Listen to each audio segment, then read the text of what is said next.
আজকে আমরা WBSLST 2016 ম্যাথমেটিক্সের 9-10 লেভেলের ডাইনামিক্স কোশ্চেনগুলো সলভ করব। ফার্স্ট কোশ্চেন যেটা আছে, if the relation between, first question বলা আছে if the relation between, question 1, relation between displacement and velocity at any instant, তাহলে কি দেওয়া আছে, given s equal to 1/2 vt। এখান থেকে আমাদের বের করতে হবে where the symbol having usual meaning, then the acceleration of the particle will be, acceleration টা আমাদের বের করতে হবে, acceleration is proportional to what, এটা আমাদের বের করতে হবে। তাহলে from equation 1 যদি আমরা বের করি, from equation 1 কি s equal to 1/2 vt, তাহলে যদি ডেরিভেটিভ করি তাহলে কি হবে, ds dt equal to 1/2 v plus 1/2 t dv dt।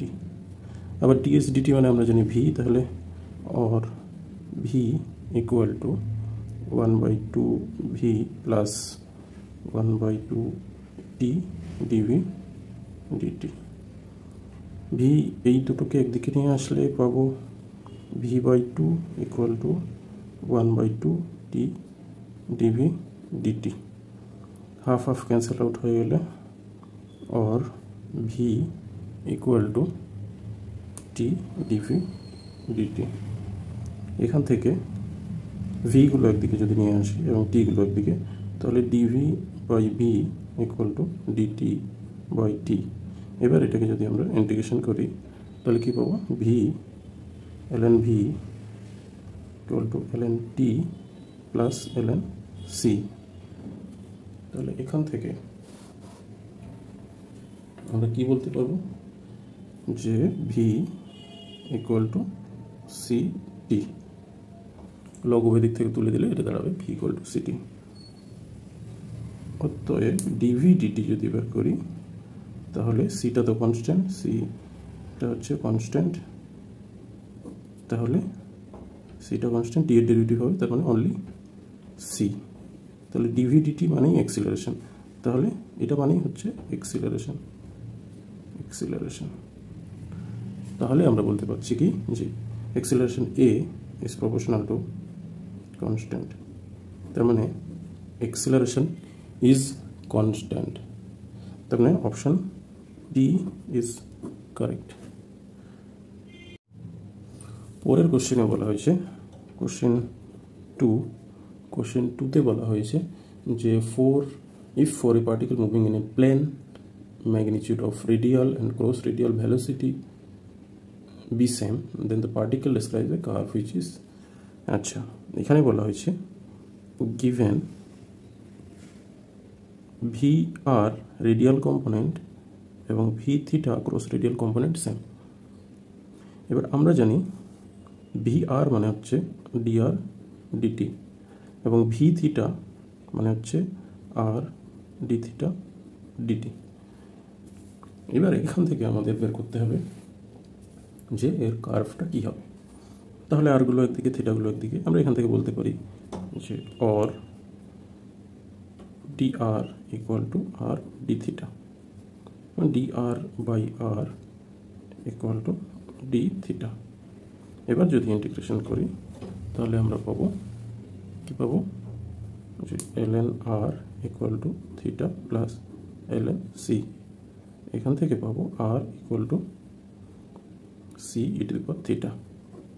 তাহলে এইটাকে আমরা কি বলি, এটাকে আমরা বলি ইকুইঅ্যাঙ্গুলার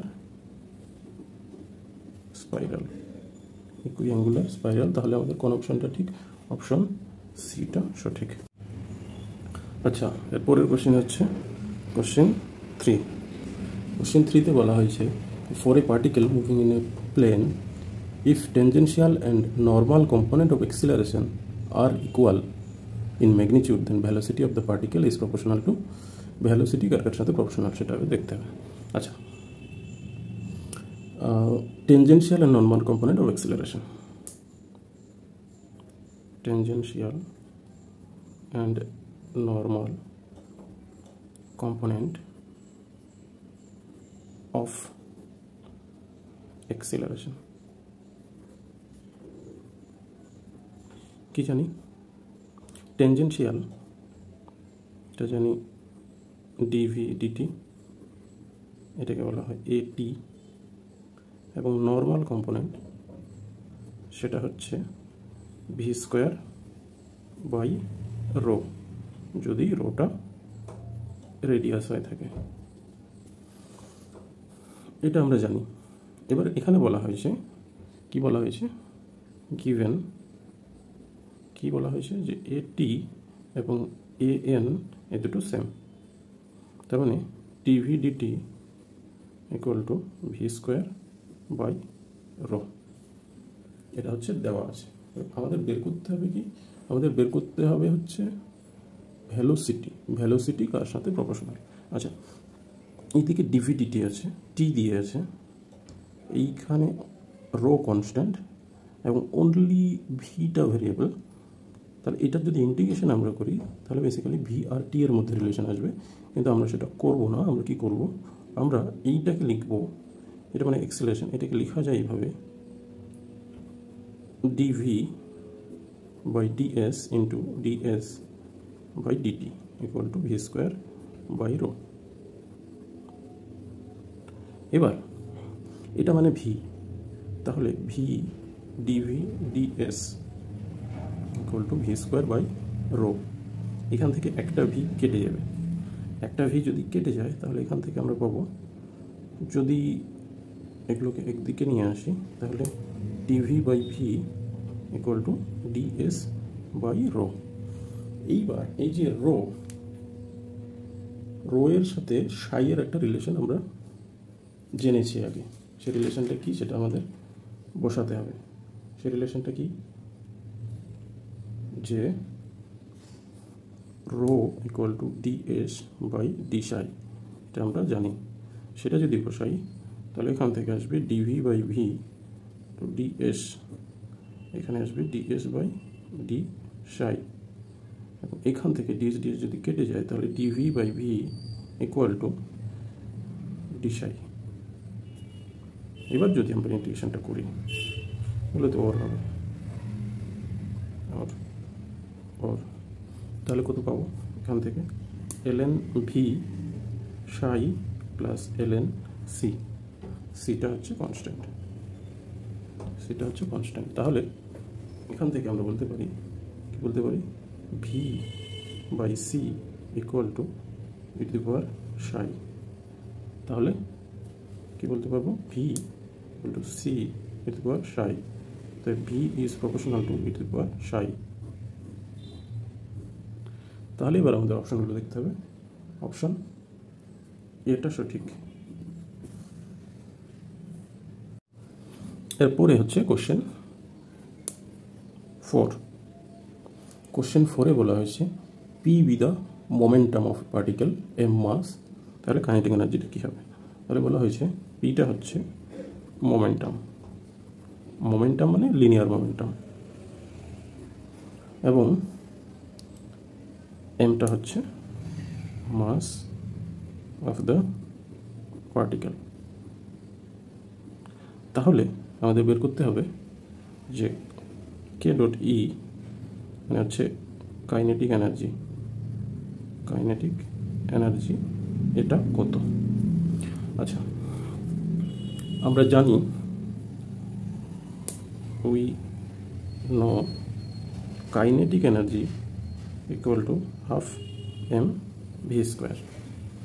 এইখান থেকে যদি আমরা উপর নিচে এম গুণ করি তাহলে হবে m square v square by 2m, এবং আমরা জানি যে linear momentum p equal to m v হয়, এটা আমরা জানি। এটা যদি এখানে বসাই তাহলে এটা কি হবে, এম ভি এর whole square divided by 2m, তার মানে পি স্কোয়ার বাই 2m, এটাই হলো কাইনেটিক এনার্জি। তাহলে আমাদের অপশান বিটা সঠিক, পি স্কোয়ার বাই 2m। আচ্ছা, কোশ্চেন 5 এটাতে বলা হয়েছে যে relation between distance from origin x and velocity V of A particle moving in straight line. একটা পার্টিকেল স্ট্রেট লাইনে মুভ করছে, স্ট্রেট লাইনেই মুভ করছে, অরিজিন এটা উইথ ভেলোসিটি ভি এবং তার পজিশনটা হচ্ছে এক্স। তাহলে বের করতে হবে এটা অরিজিন। তাহলে আমাদের রিলেশনটা দেওয়া আছে b square equal to 2 minus x minus x square, এটা হচ্ছে গিভেন। আমাদের বের করতে হবে centre of simple harmonic motion of the particle with respect to origin. এই সিম্পল হারমোনিক মোশনটার সেন্টারটা কোথায় থাকবে? অরিজিনের সাপেক্ষে। আচ্ছা, এটা আমরা জানি। এবার যদি আমরা ডেরিভেটিভ করি উইথ রেসপেক্ট টু এক্স, আমরা যদি ডিফারেন্সিয়েট করি উইথ রেসপেক্ট টু এক্স, তাহলে কি পাবো? 2v dv dx equal to 0 minus 1 minus 2x। আচ্ছা, 2v dv dx equal to minus, যদি কমনই নিয়ে নিই তাহলে 1 প্লাস 2x। আচ্ছা, এখান থেকে 2টা এদিকে নিয়ে যাই, তাহলে v dv dx equal to, এটা ভেতরে চলে গেলে এটা এরকম আসবে হাফ প্লাস এক্স। আচ্ছা, এবার ভিটাকে আমরা জানি dx dt, তাহলে বাই এই টোটালটাকে আমরা অ্যাক্সিলারেশন জানি, তাহলে এইটাকে আমরা লিখতে পারি d2x dt2 equal to minus 1/2 plus x. আচ্ছা, এরপরে আমরা এটাকে যদি একটু সিম্পল হারমোনিক মোশন আকারে সাজাই, সিম্পল হারমোনিক মোশন কী ছিল? যে d2x dt2 equal to minus K x minus x not, যদি এক্স মাইনাস এক্স নট, যদি কি এক্স নটটা হচ্ছে ইনিশিয়াল পজিশন, ইনিশিয়াল পজিশন, বা বলা হয় x equal to x near x not when t equal to 0। মানে যখন পার্টিকেলটা যাত্রা শুরুই করেনি তখন অলরেডি x0 একটা ডিসপ্লেসমেন্ট এর মধ্যে ছিল। আচ্ছা, এটার সাথে যদি আমরা কম্পেয়ার করি তাহলে বাই কম্পারিজন আমরা কি পাবো? যে k into x minus x not equal to 1/2 plus x. এটা এখান থেকে আমরা কি বলতে পারি? যদি k ইকুয়াল টু 1 হয় তাহলে k ইকুয়াল টু যদি 1 হয় তাহলে x not equal to minus half, x not equal to minus half. তাহলে এবার বলা হয়েছে যে the centre the simple harmonic motion of the particle with respect to origin, তাহলে অরিজিনের সাপেক্ষে কত ডিস্টেন্স সামনে আছে না পিছনে আছে সেটা বলতে হবে। তো x not equal to minus half যদি থাকে তাহলে আমরা বলতে পারবো যে হাফ ইউনিট বিহাইন্ড অরিজিন, মানে অরিজিনের পেছনে, half unit behind the origin. তার মানে কোনটা হবে? Behind the distance half unit, মানে সি অপশনটা সঠিক।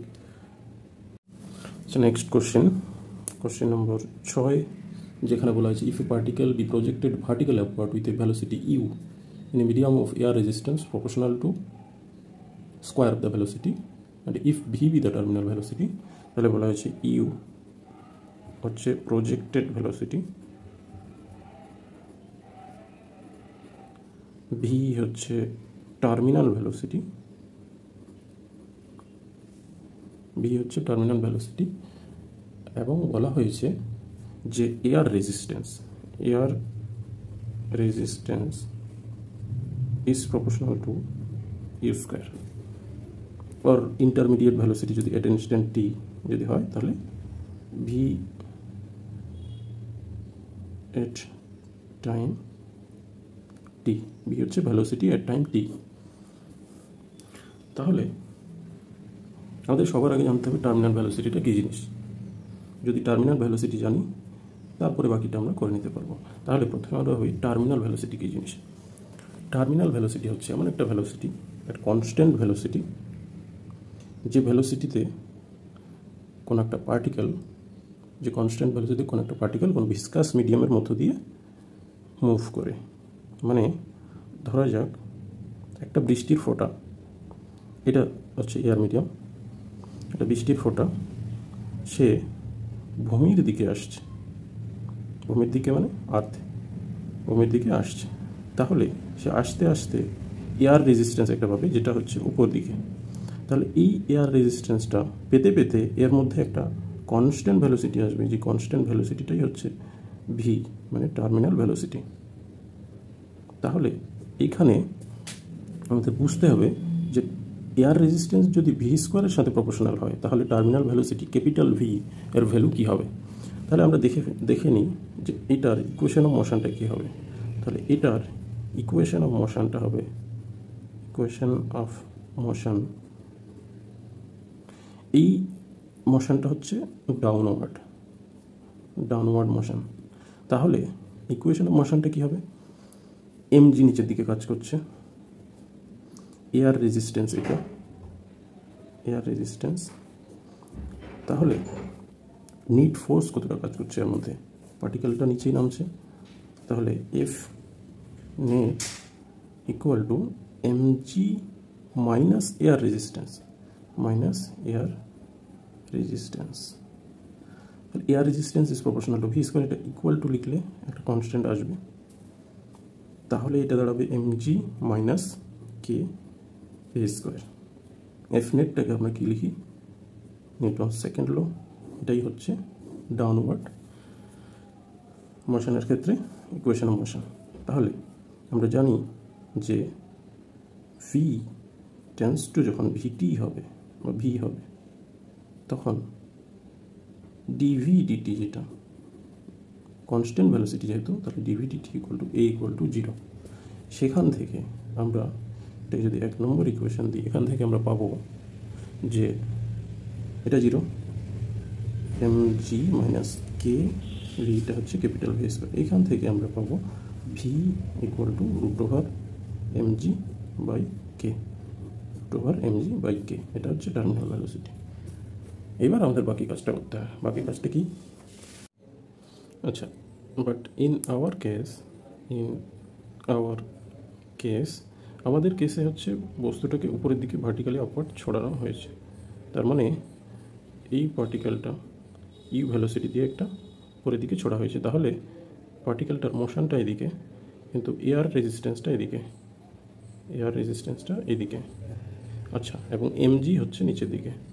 তাহলে আমাদের ইকুয়েশন অফ মোশনটা কী হবে, ইকুয়েশন অফ মোশন কী হবে, এম এ একবারে লিখছি, এম এ ইকুয়াল টু দুটোই নিচের দিকে, সেই কারণে minus MG minus air resistance মানে কে ভি স্কোয়ারের টাইম টিতে যেহেতু লিখছি তো ইউটা আমাকে ভি লিখতে হবে, টাইম টি। আচ্ছা, এবার আমাদের যেহেতু ম্যাক্সিমাম হাইট বের করতে হবে, তো ভেলোসিটি এবং ডিস্টেন্স দিয়ে এটাকে লিখতে হবে। তো আমরা জানি এটাকে ভেলোসিটি এবং ডিস্টেন্স দিয়ে লিখলে ভি ডিভিডিএস হয়। এইখান থেকে যদি আমরা মাইনাস কে কমন নিই তাহলে কী আসবে, v square plus mg by k, mg by k মানে আবার ক্যাপিটাল ভি স্কোয়ার, তাহলে minus k v square plus capital v square. তাহলে এই হলো আমাদের ইকুয়েশন অফ মোশন, এবং এখান থেকে আমরা বের করব, আচ্ছা, at maximum height v equal to 0, কারণ ম্যাক্সিমাম হাইটে গিয়ে পার্টিকেলটা মুহূর্তের জন্য স্থির হয়ে যায়, তাই ভি ইকুয়াল টু 0। তো আমরা এই ইন্টিগ্রেশনটার লিমিটটা তাহলে কী পাবো, ইনিশিয়ালি 0 ছিল, মানে যখন একদম টাইম নয়, যখন ভূমিতে ছিল তখন হাইটটা 0, যখন ভ্যালোসিটিটা ইউ, এবং যখন ম্যাক্সিমাম হাইটে পৌঁছালো তখন তার ভ্যালোসিটিটা মুহূর্তের জন্য 0 হলো। এই ইন্টিগ্রেশনটা যদি আমরা করি তাহলে এখানে কিছুই না, এখানে একটা হাফ নিয়ে 2 নিতে হবে, এটাকে যদি জেড ধরি তাহলে এটা ডিজেড আসবে, তাহলে আমাদের এটা ডিজেড বাই জেড যদি আসে তাহলে লগ জেড আসে, মানে small v square plus capital v square, এটা আসবে equal to minus k by m into এটাকে লিমিট হচ্ছে ইউ টু 0, আর এটা যদি লিমিটটা বসিয়ে দিই ডিরেক্ট এইচ পাবো। তাহলে আমাদের এইচ বের করতে হবে, কিছু না। এবার এই লিমিটটা আমরা বসিয়ে দিই, বসালে আমরা যেটা পাবো হাফ। 0 যদি বসাই ভি এর জায়গায় তাহলে শুধু এটা থাকবে, আর যদি ইউ বসাই তাহলে u square plus v square আসবে। তাহলে এটা একবারে লিখলে এরকম দাঁড়াবে ln v square by ln যদি ক্যাপিটাল ভি হবে এটা divide by u square plus v square equal to minus k by m capital H. সেখান থেকে যদি আমরা এইচটা বের করি, এইচটা এদিকে নিয়ে আসলে minus m two k ln v square by small v square plus capital v square. এবার এই যে এটা আছে সেটাতে যদি আমরা বসাই তাহলে এটাকে আমরা উল্টে নিয়ে নিই, তাহলে মাইনাসটা অ্যাবজর্ব হয়ে যাবে, এবং এটাকে আমরা এইভাবে লিখি এম জি বাই কে একটা লিখি। তাহলে এম জি বাই কে লিখলে কী হবে, এখানটা 1/2g লিখতে হবে। মাইনাসটা অ্যাবজর্ব করলে হবে v square plus v square by capital v square, এটা হবে এইচ। এবং এখান থেকে ফাইনালি আমাদের ক্যাপিটাল এইচ ইকুয়াল টু যেটা দাঁড়াবে V square by 2g ln ভাগ করে দিলে দাঁড়াবে 1 plus small v square by capital v square. এটাই হলো আমাদের অ্যান্সার। তাহলে আমাদের স্মল এটা ইউ, এটা ইউ, তাহলে আমাদের দাঁড়াচ্ছে অ্যান্সার বি।